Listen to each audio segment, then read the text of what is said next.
where it was pretty traditional to do still lifes, and you can see the influence of Cubism that was very strong for her and was encouraged and supported by Estelle Stinchfield, who was her teacher there. And this is a painting of Estelle's, another one of hers. And Estelle brought in examples of art and shared art from what was happening in Europe at the time. So Jessie Wilbur was quite aware of the influential European artists of the period. The same year that she started teaching at Montana State, she completed this mural, which is in Kansas, and it's still there in the post office building. And her students were really interested in this as she was working on it. So the next mural that she did the following year, which is at Montana State, she activated the students and they contributed. Everybody did drawings for this piece that is commemorating the university's work on Rocky Mountain spotted fever. Anyway, so this was a student collaboration, and that was very much her style, was to do her art in the studio where the students were doing their work and learning from each other. Jessie decided to take a workshop in 1949 with Otis Dozier, and she had invited him several times to come to Montana State as a visiting artist, and then she went and spent a summertime with him. And it was at that point that her style shifted. This is some of Otis's prints, his lithographs, and they're both identified as lithographs, but I think the one on the right is actually relief. Anyway, and that really impacted her. She also shared a love of animals, especially owls and other birds, and so this is a piece that she completed. ND in the identifying information means no date, and it's really unfortunate. Much of her work is undated. It's unique in several ways. Usually when a printmaker does work, at the bottom they sign it, they date it, and they tell if it's an edition or if it's one of a kind, artist proof. That kind of marking is almost never on Jessie Wilbur's art. And I have a theory about that, but I think I'll go into that in a few minutes. So serigraph, which used to be called screen printing or silk screen, is a stenciling technique. This is one that, while undated, I think is pretty early. And basically with screen printing, you have a screen with a mesh and you squeegee ink through it. And you create stencils in a number of different ways. The most basic way, which I think this is using that technique, the most basic way is just to cut a stencil maybe out of contact paper or even just plain paper. And clearly this is just what we call a one run. It's just a single run, one color of ink. Or possibly each of these little images that she's assembled may have been a separate stencil. We don't know. This is a lithograph, and really, I think when you think about Jessie working, I think that a huge driver for her was curiosity and a love of materials, experimentation, exploration. She tried a lot of different things. In fact, I think she was way more interested in trying something different in every print than producing an edition. So a lot of times printmakers work in editions when they anticipate sale of the work. And I don't know that she was active in any kind of commercial gallery. I found no information about that. So I have a feeling she was much more likely to try one coloring here and try adding another layer there. What you do see in this piece and, okay, not in that one, is that she started creating these little vignettes or windows, like what we saw in the horse one, where part of modernism is that the artists were freed up from trying to represent realistic space. That had been totally accomplished earlier in the Renaissance. The illusion of deep space was no longer of interest, and artists were free to play with shape and color, texture.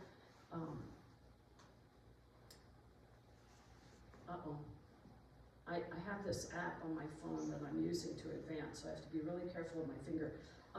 So this is a little watercolor study for this print, which is a serigraph. It's a monochromatic serigraph, and she's actually working with Frances Senska's favorite color, which I wore in celebration of Frances tonight. So I'm a printmaker. What I love about printmaking is just the playfulness, the trying different things, the layering, not really knowing exactly how it's going to come out. And Jessie's work is extremely personal. So the fact that, that there weren't edition numbers, there weren't necessarily dates, that she wasn't trying to produce, traditionally you do like at least 25 prints once you've carved that block or created those stencils on your screen. So it's kind of interesting that she wasn't pushing herself to make an edition for, I assume, for a sales market. But she worked surrounded by her students and teaching them as she created. And then later when she retired, after she got cancer, she started working at home on her art, and the students came to her studio and helped her. So in 1953, Frances and Jessie purchased a piece of property, a really beautiful piece of property from the president of the college, and they designed and built their home. I was fortunate to be able to go to their home. It's still actually occupied by the woman whose name is not on the tip of my tongue right now, who was Frances's assistant in the later years. And so this home is totally unique in that there's these rows of windows and then benches with cushions. The cushion covers were made by Frances. The window screens of translucent paper were made by Jessie. I should say that Frances wore clothing that she sewed herself. Everything was very integrated and unified in terms of their vision and their lifestyle. And this home was a gathering place on Sourdough Road.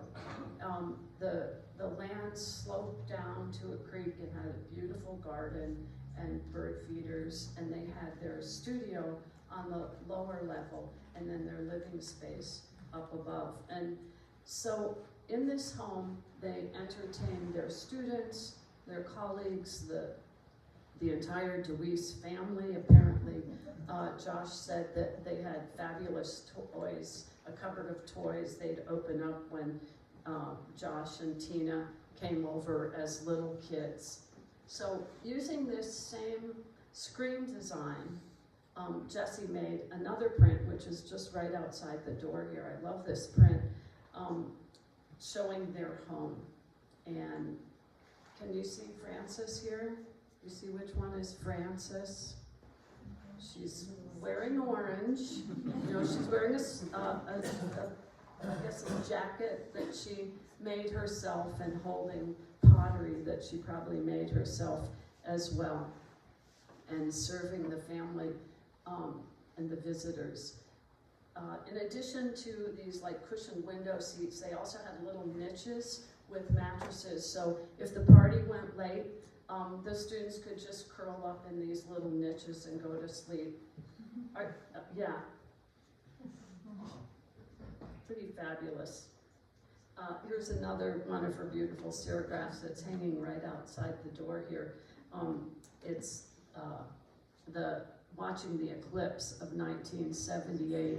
And this one is one of her more complex serigraphs, which is produced, I'd say, using a number of different printing techniques. So if you imagine that big screen, and I said you can cut little stencils and squeegee the ink through, but in this case, she's using a photo emulsion to create that picture, which is in the square of people looking up. So you can use a photosensitized emulsion and expose it to a large transparency.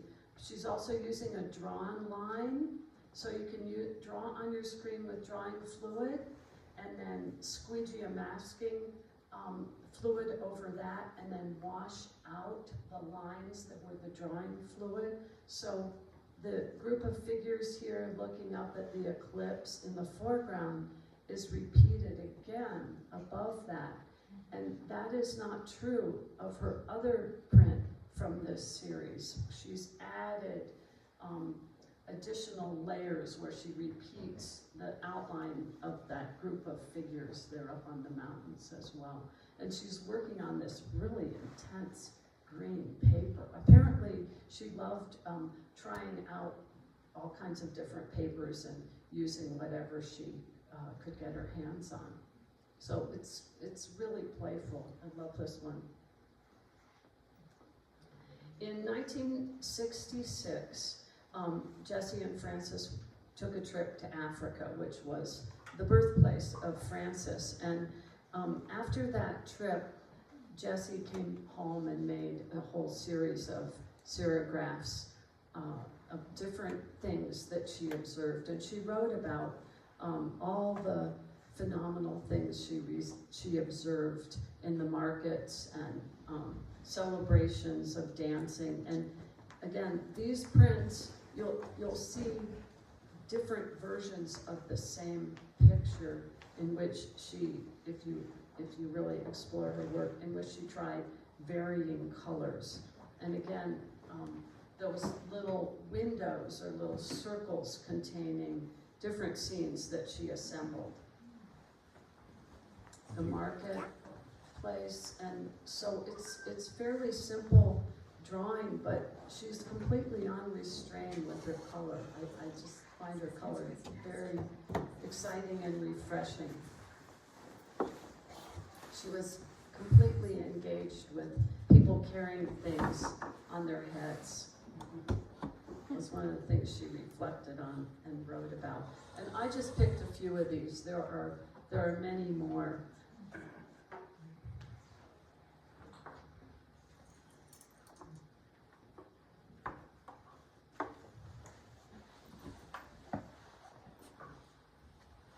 So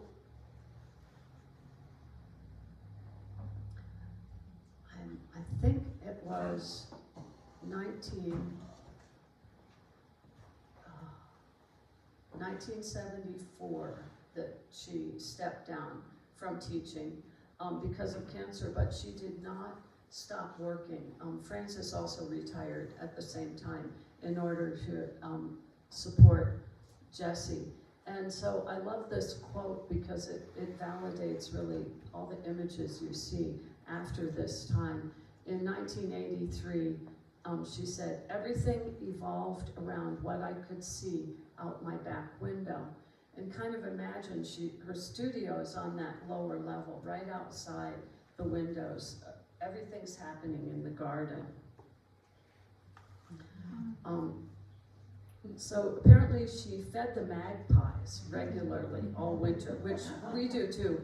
Some people hate magpies, but I share, Judy and I actually share Jessie's love of magpies. They're so smart and entertaining and crazy, and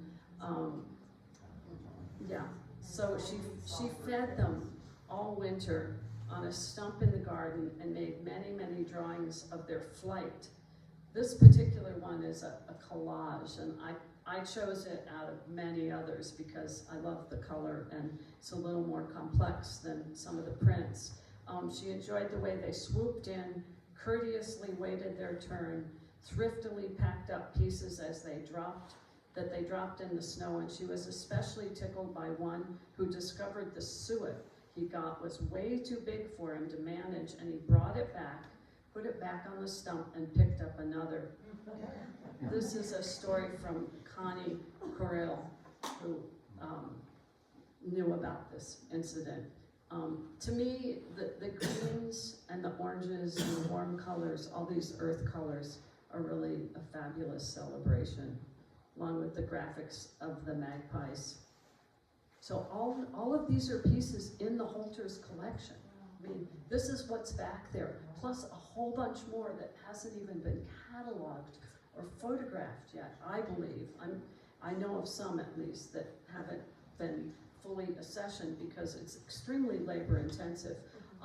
So in 2004, when Brandon was preparing this show, actually it was the year before, 2003, in preparation for the 2004 Francis Senska show, Brandon was over at Francis's house and noticed like the piles of prints, and he remarked to Francis about, oh, you know, look at all these prints, and Francis made a gift of them to the Holter.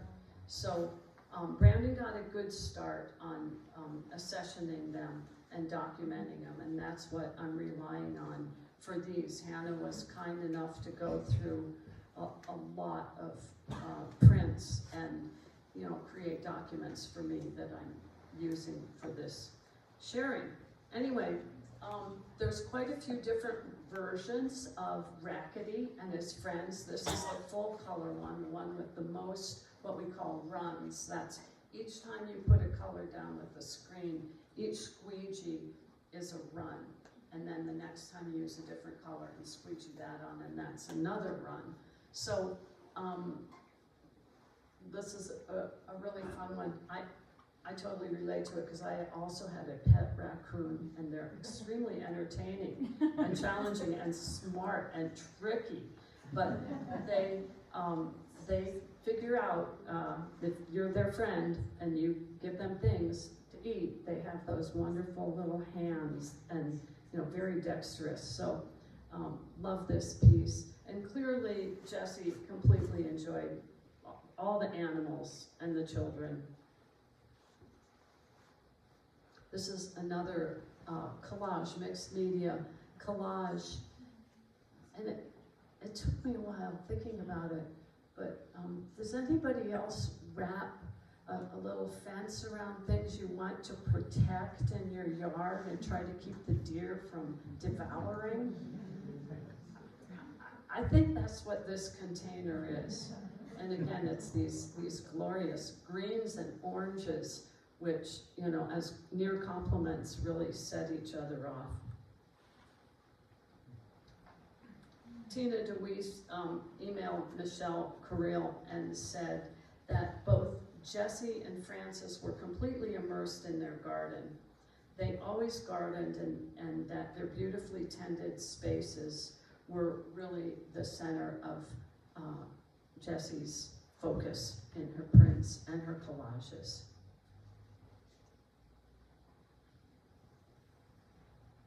So I'm going to share one more thing from Jessie Wilbur, and that is this series, which I think is really important, and I was just talking to Hannah about it. I hope that it can be more broadly available, because I had a really hard time finding these pictures.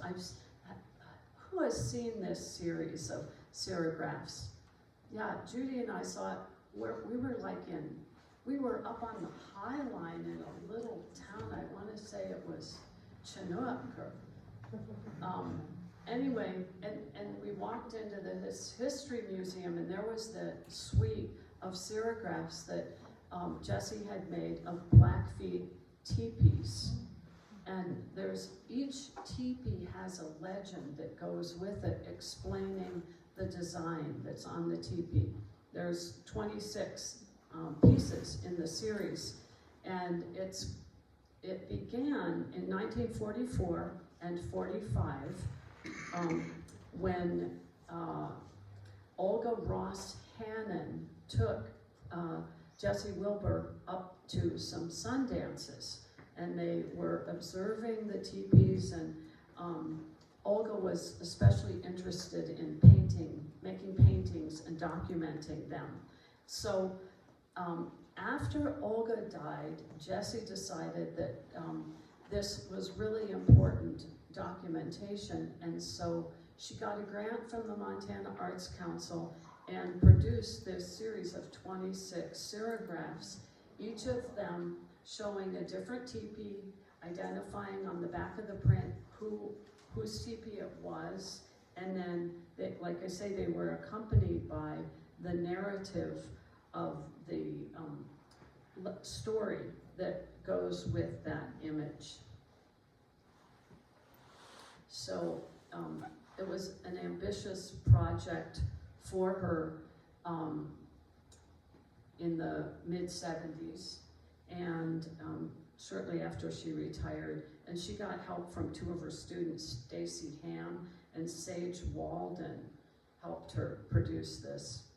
It's a pretty big deal when you're actually making an edition of serigraphs. That was the focus of my advisor in grad school, and I know very well what kind of a dedication it takes for a production like this. So anyway, I hope that in the future people can see all these images online and read the legends, but if it's out there on the web right now, I have not been able to find it. So if you find it, let me know. It'd be awesome for Indian education for all and other programs. Okay, turning now to Frances Senska. Isn't this a gorgeous photograph? Have you all seen this? Have you found this image? Yeah, what form is it in, Christina? Is it a print or a digital image, or? We must have a digital image of it. We have it on the counter in the Milliken Gallery. There is a series of photographs that we have in our collection, and we have them on a little O-ring, and we printed them off just as like a little album of the artists from Montana Modernists. So you can find this image right on the counter, right out here. Oh, great. Yeah, I love this image. It's beautiful. Rembrandt lighting, and the two pieces that are sitting in front of them are a couple that we're going to see a little more close up. So Frances's parents were missionaries in Cameroon. Her dad was a doctor and her mom a teacher. She was taught by her own mother, and it wasn't until 2019, well, during the war, they came back to Iowa, and then when the war was over, First World War, they moved back to Cameroon and continued their work there. And so then as a teenager, Frances moved to Iowa City, and that's where she did her high school, and also went to college at the University of Iowa, where she got her undergraduate degree and her master's degree. And so one of the things she really picked up in Cameroon was this idea of making the things for your household, making what you need. And actually on one of those trips back to Iowa, they stopped in Europe, and she saw an exhibition of industrial arts furniture, and she was so inspired that she decided right then she was going to be an industrial arts designer. Later on, she found out that that meant you weren't actually the one making it, you were just designing it. So that's when she switched over to art, because she wanted hands-on through the whole process, not just the design part. Yeah, her first teaching job was at Grinnell College. However, when the Second World War started, they eliminated her position in favor of one that was more relevant to the war effort. And so she joined the Navy and was in the Navy for 4 years. I just wanted to show, yeah, this piece, which is from that beautiful portrait. And is it the, I don't is the one right out there. It's not. No. It's very similar though. So one of the things you'll find is that Frances repeats a form over and over and over again. And that is part of the meditation and the focus and the method of Studio Potters. Let me go back a minute. She researched the clay bodies herself and dug the clay and created the mixtures, which is pretty impressive. I mean, there's some people still working in wild clay, as it's called, but most ceramic artists purchase a mixed clay. They might mix their own glazes, but they probably didn't dig the ingredients like she did. I just want to give a nod to Miriam and Joe Sample. It's through their generosity that much of Frances's work is in the collection here, as well as at the Yellowstone Art Museum and other institutions around the state. They lived in Billings, but and were collectors and patrons of the arts. But it really is there's a statewide network and community of art museums, and so they didn't just support the Yellowstone Art Museum. Here's a very early piece by Frances Senska from college, and I can tell you that this is like a standard assignment. I did this, same thing where I'm pretty sure she was allowed the 4 tubes of paint that I was allowed in my intro to oil painting. You could have yellow ochre, burnt sienna, black and white. And that's how you learned not only to mix colors, but to create a unified color theme in your pieces. So you can see it's pretty traditional. Another fairly traditional piece is one that I think she did when she was teaching at Grinnell, where she taught a lot of figure drawing and worked alongside her students. Then, in 1940, she spent a summer in a workshop with 2 of the major Bauhaus artists, Laszlo Moholy-Nagy and Georgi Kieps, and this was at a farm in Illinois, where it was before she started pottery. I don't think she'd done any pottery. I don't know what she created there, but she was in this workshop. And for those of you who might not be so familiar with the Bauhaus, and even for me, I have to like constantly refresh my memory because it's very complicated. There's a super great docudrama now about the Bauhaus, but the basic philosophy was to experiment and also to become a complete master of craft. Be so skilled at that craft that it is a part of who you are. And so I believe that she went to this workshop out of her interest in industrial design and worked side by side with the teachers, the students. They worked together. I'm going to say a little more about the Bauhaus as we progress here. But their teaching method replaced the traditional pupil-teacher relationship where the teacher knows and just tells the students what to do. And the Bauhaus goal was really to bring art back into contact with everyday life, architecture, performing arts, design, applied arts, and everything was equally valued. You didn't say like, oh, that's craft, that's pottery. Oh, you can buy a pot for under $100, but there's a painting, it's oil on the wall. Oh, that starts at $1,000. And those of you who work in the arts know what I'm talking about. That why would the ceramic pottery be worth less? It's a kind of hierarchy that we've inherited.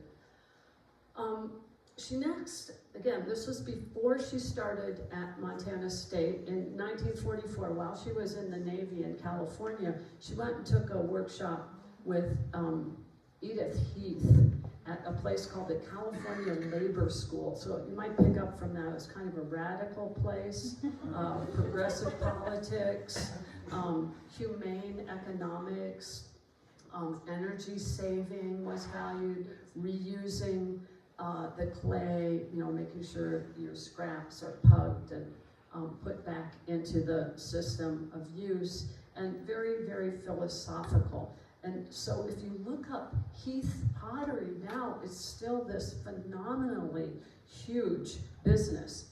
Edith is gone. She was only like 3 years older than Frances, but she was a super skilled potter who herself had done a lot of experimentation with clay and glaze recipes. And her first wheel was made by her husband out of a treadle sewing machine. And now Heath Ceramics is like this really high-end business that is run by 2 current owners who took it over.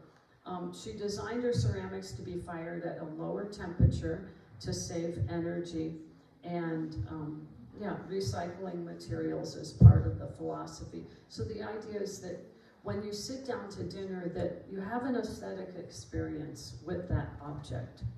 So this was very influential for Frances, as was the next workshop she took in 1946, where she studied with Maya Grotel at the Cranbrook Academy of Art. And there's a couple of Maya's pieces. Maya was a Finnish designer, and she became the first and longest serving head of the ceramics department at Cranbrook, which is a very highly respected art school.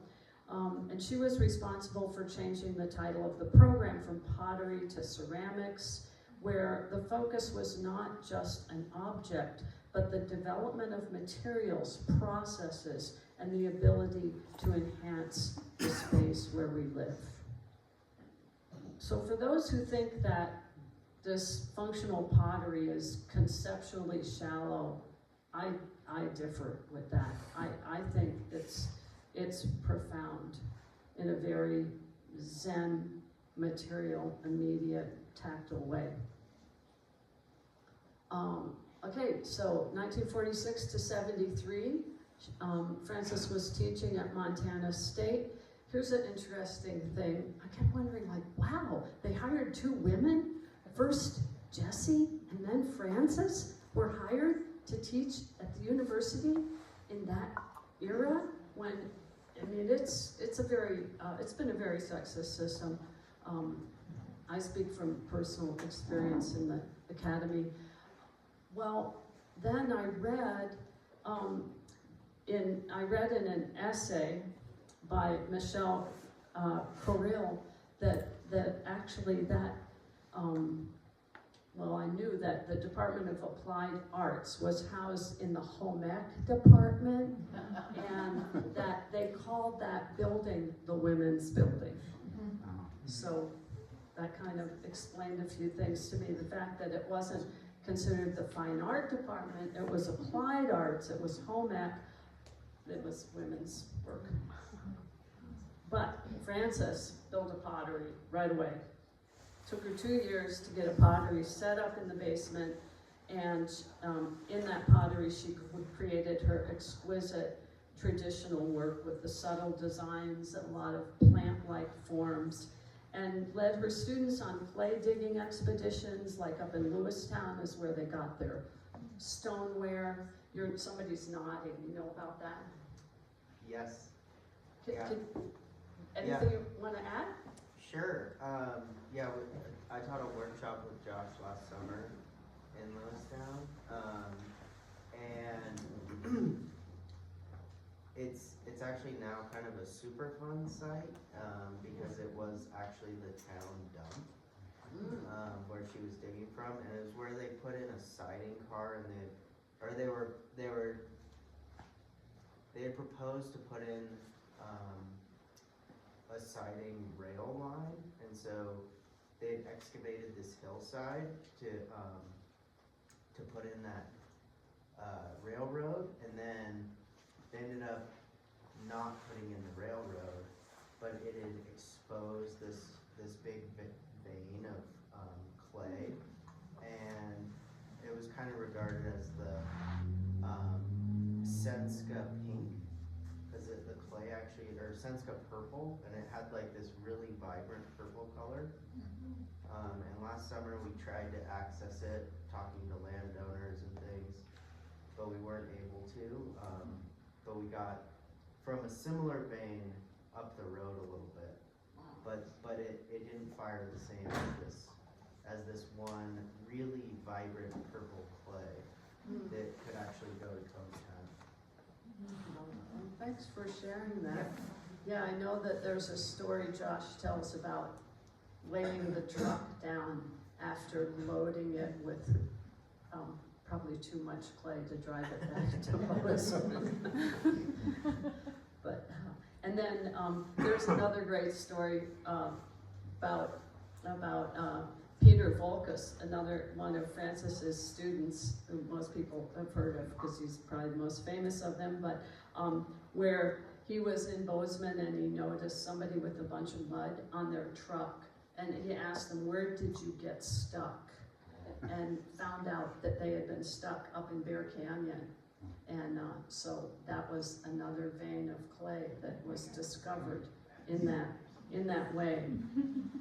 So Francis did a lot of work developing her own recipes and for both the stoneware and the glazes.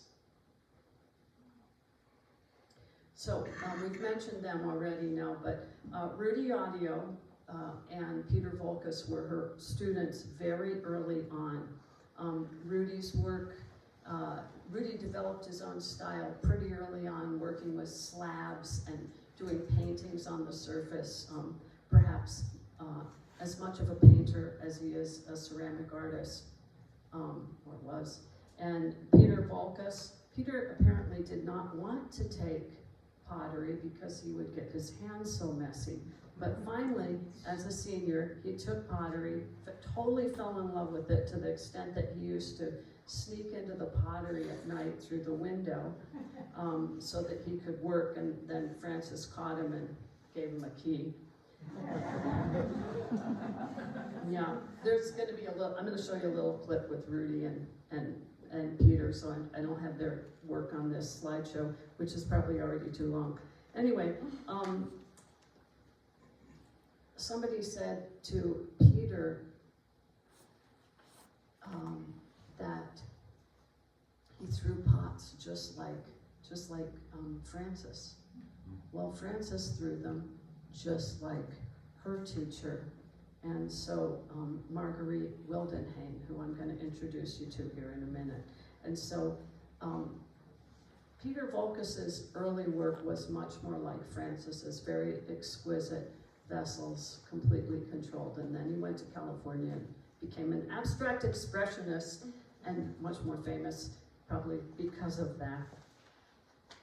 Oh, the thing I wanted to say about a piece like this from videos that I've watched, it looks to me like Francis did not use a template in order to lay out the surface and make sure that her pattern came out evenly all around the vessel. Instead, it was the way that she held it.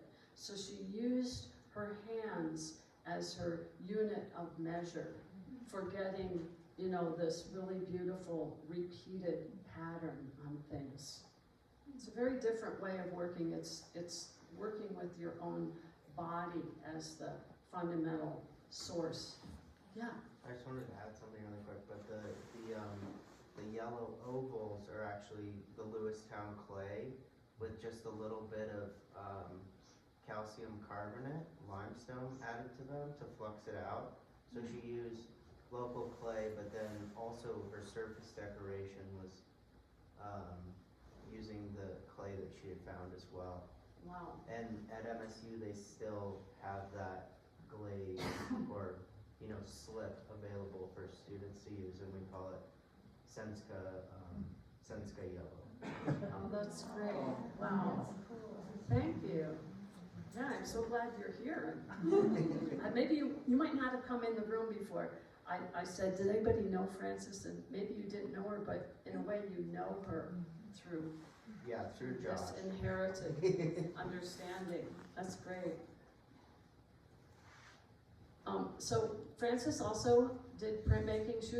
They were teaching everything, not just ceramics. This is one of her lithographs from Butte. But you can see, like, same colors, right? It's those earth colors from her ceramics that is also influencing her printmaking palette. And a similar subject, very different representation than Jessie Wilbur's cat pictures, but they were childless cat ladies. Just gotta say, who isn't, anybody not enjoying the cat jokes? Okay, this is really important. So in 1950, Frances went to California to spend the summer studying with Marguerite Wildenhain at Pond Farm.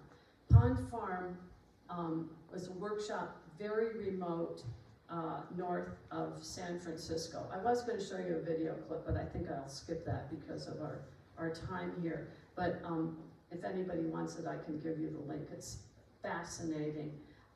Marguerite Wildenhain was born in Lyon, France. Her mom, I believe her mom was French, and her dad was German.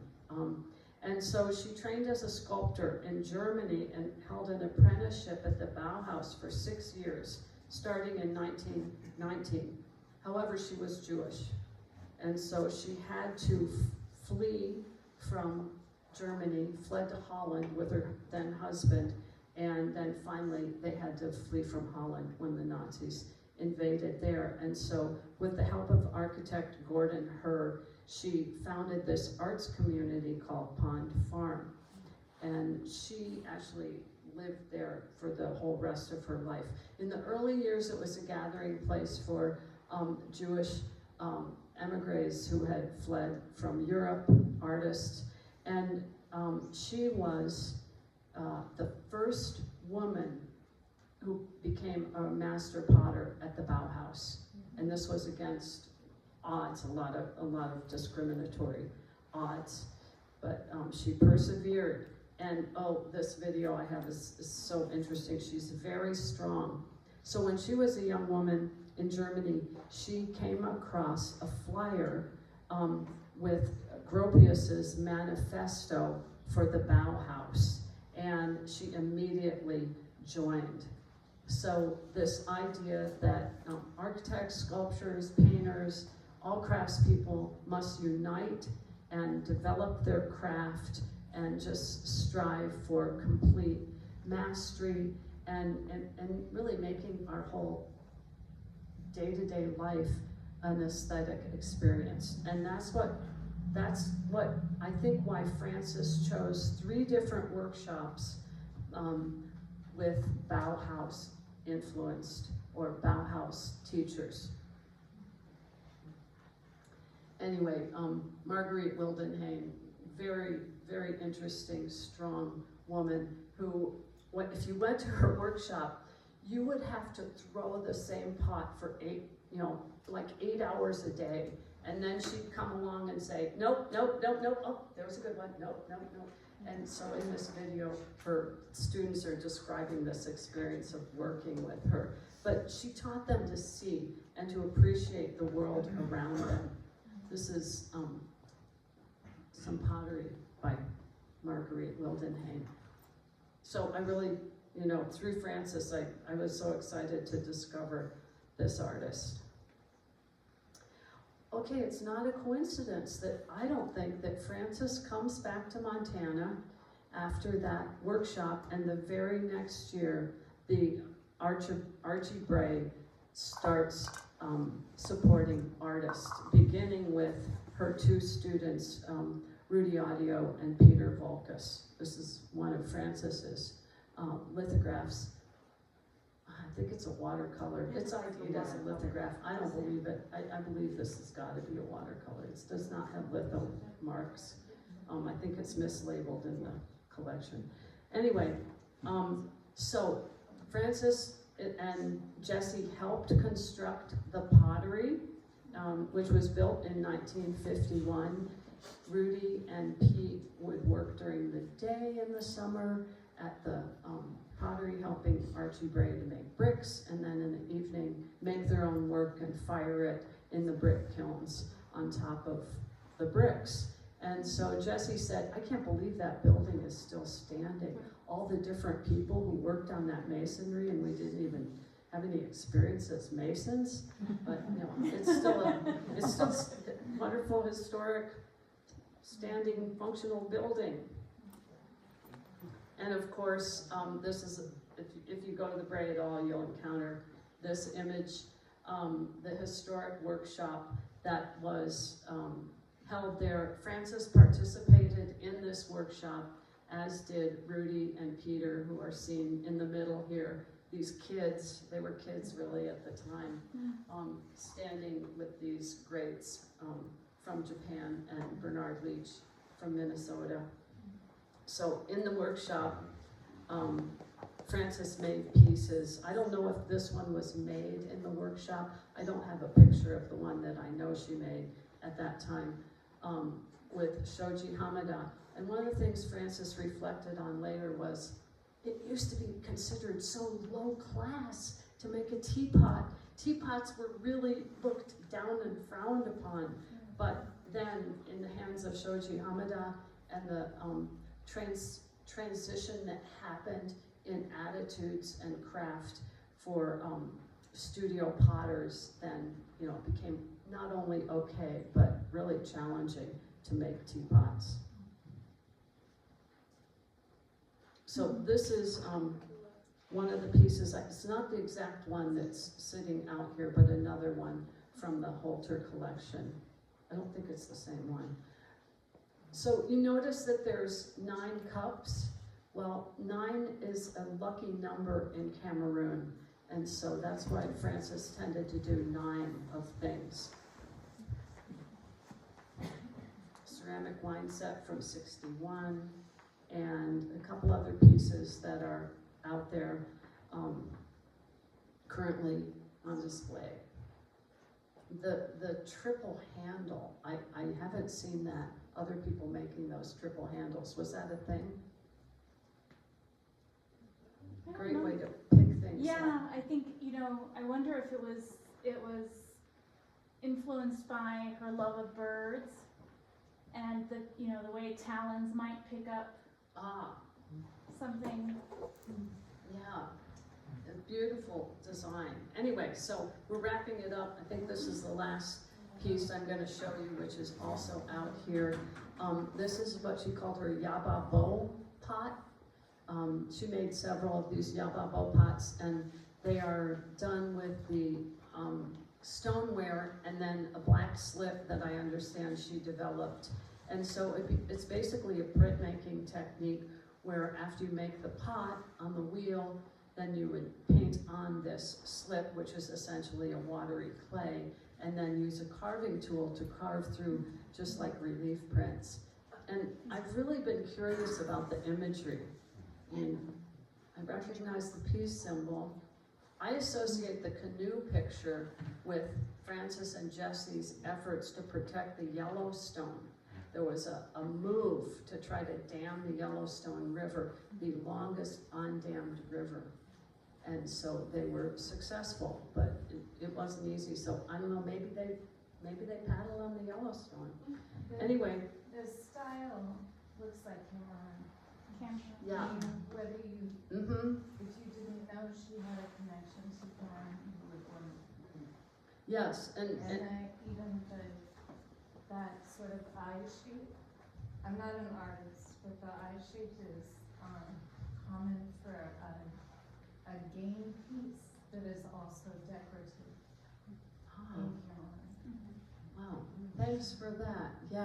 Yeah, I also, I spent some time with printmakers in Southern Africa, and so I also kind of recognize this aesthetic of that 2-color, really bold graphic, and also the assembly of different shapes. So, now, it's up to you, but I have about a 2-minute clip. How many people have seen the wonderful Montana PBS film about Frances? It's not that easy to find. So it's from 1990. I'm going to show this little clip, and it's the very end of the film, and then we'll wrap it up.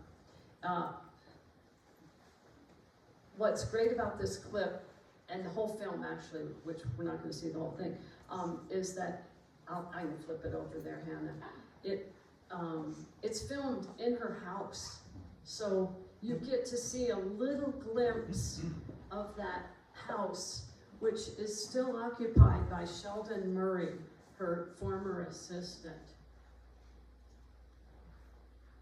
And apparently Sheldon keeps everything pretty much the same. Oh, you recognize the audios there? Yeah, okay. Now hopefully our sound and everything. How many people had gone to work to produce such a wonderful evening for Frances and Jesse? Yeah, I think we'll turn that way up. No. Yeah. It's just the very end of the film, but really, if you're interested in Frances Senska, try to get it. Yeah, try it now. Should I try it? Frances today is a plotter. Let's try to get a little more volume. This is Rudy talking. Frances today is a potter, more nearly in the tradition of pottery making. And where we have moved to a different kind of planet on our thinking is where we have incorporated a lot of the theories of contemporary art into our work. Frances is still pretty much of a fundamental potter, the beautiful pottery. And the funny thing of it is that there's no conflict there. It's very different, but there's no conflict. It's all part of the same language. And she has chosen to follow one branch of the tree, and we've gone off on another stem. I can have just as much fun going down and visiting Frances's studio and looking at her pots and the kind of genuine craftsmanship and understanding that she has, as I have going down to Volkus's studio and seeing this world famous work that he has that's in all the major museums around the world right now. There's a common bond. Well, you have to remember where I came from. I'm a Mish kid. My parents were missionaries. They did things to help people.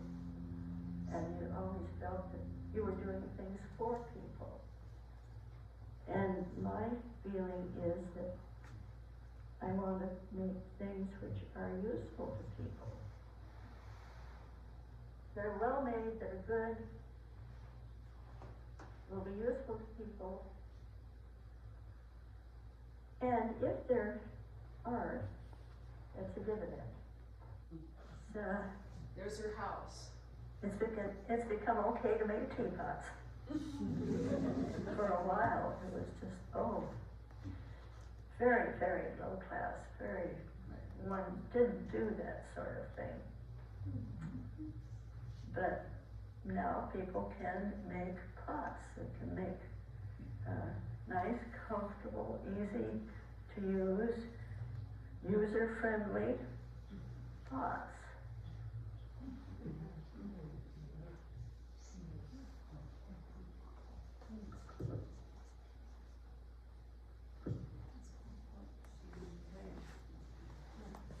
So, comments, questions. I have questions for you, but I've been talking long enough. Do you have anything you would like to share? Maybe are those accessible with the passport program? Yeah, if you have the Montana PBS, if you give to Montana PBS, you don't even have to give all that much per month. You get access to everything. So, yeah. It's Frances Senska Art All the Time, 25-minute, really great video from 1990. Yeah, it's available. So I guess my question is, so surely Peter Volkus and Rudy Audio have gotten much more acclaim, and what they did was really important. What happened at the Bray at that time was really important because prior to that, ceramics had been pretty much pottery. It had been oriented toward function or decoration. And what they brought to their work was concept, idea, contemporary themes, as Rudy said in this opening of this clip that I showed you. There's this part of me that really rebels against that suggestion of hierarchy in that system. Like, is Francis's work less conceptual? Tell me, Richard. Yeah, that's a hard question, you know, because I've done what I consider both dysfunctional pots for use in everybody's house, and felt the gratitude people had for just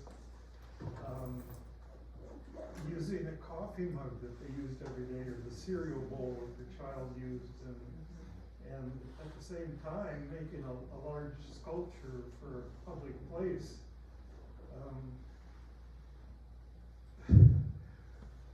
It really isn't any different in terms of the gratification that the artist gets, I don't think.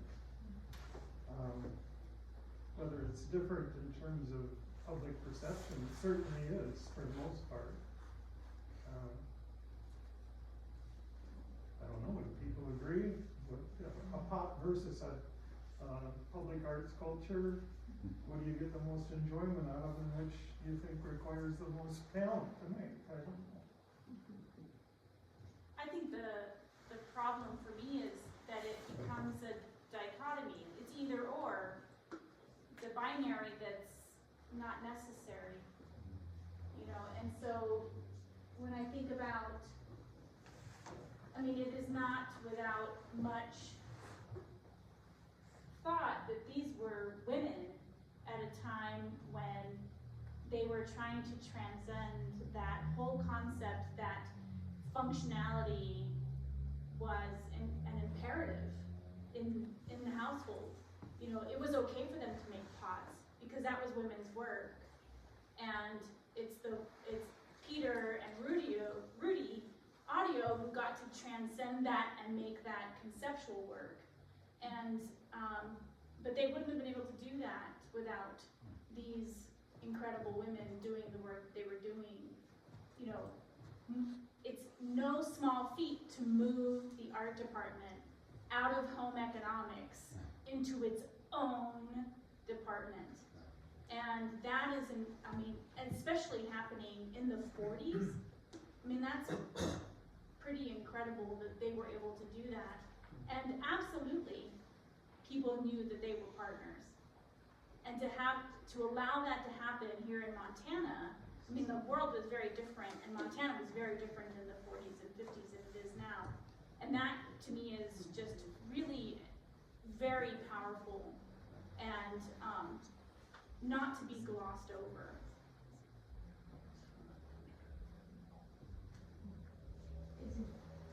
I'm gonna give you this just so it makes it easier for me. I'm Rebecca Harvey, I'm the ED of Archie Bray. So one of the things when I first got here that we attempted to do, and I have a lot of mixed feelings about it, is we renamed the education building the Francis Senska Center for Education Engagement, which I think is great because a lot of people know Peter and Rudy but don't know Francis. Mm-hmm. I'm a little bit uncomfortable by making it tied to education, right? She's an artist in her own right and doesn't have to be tied to just the domestic or the education or the health goal. So we're making progress, but we got a way to go. But it's really great to have more people know about her and the impact she had on the world.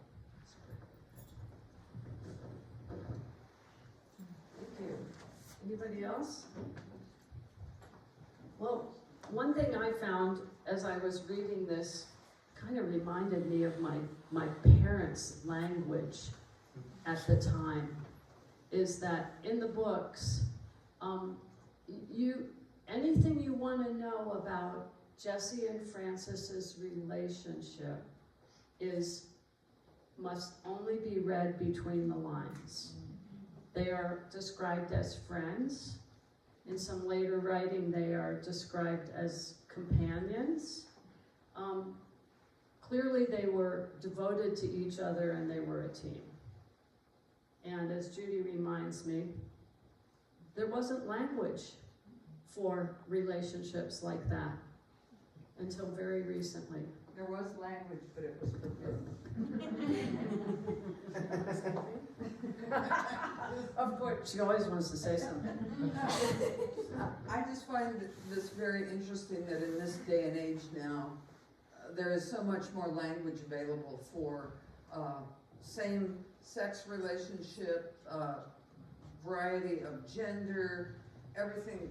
And so kids have access to that language earlier certainly than I did. I had no idea when I went to college that there was such a thing as a lesbian. I mean, this is only 1967. I just had no idea. So the language evolution, you know, people ask that about Jeanette Rankin.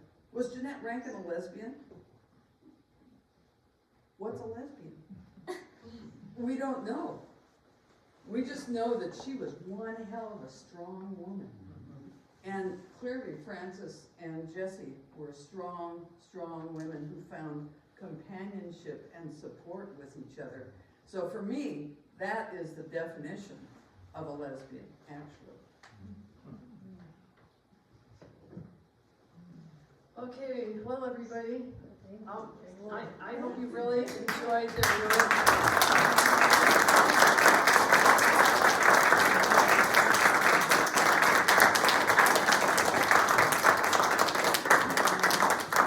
Stick around and look at the art, or I know Christina had was teasing me. Hannah has opened the vault. If you would like to go and take a little field trip back with her, we just ask that if you have a drink that you leave it in here so that we don't have wine specifically back in the vault. But if you'd like to go and join her, she'll lead the way. Otherwise, we'll just hang out until 8 o'clock.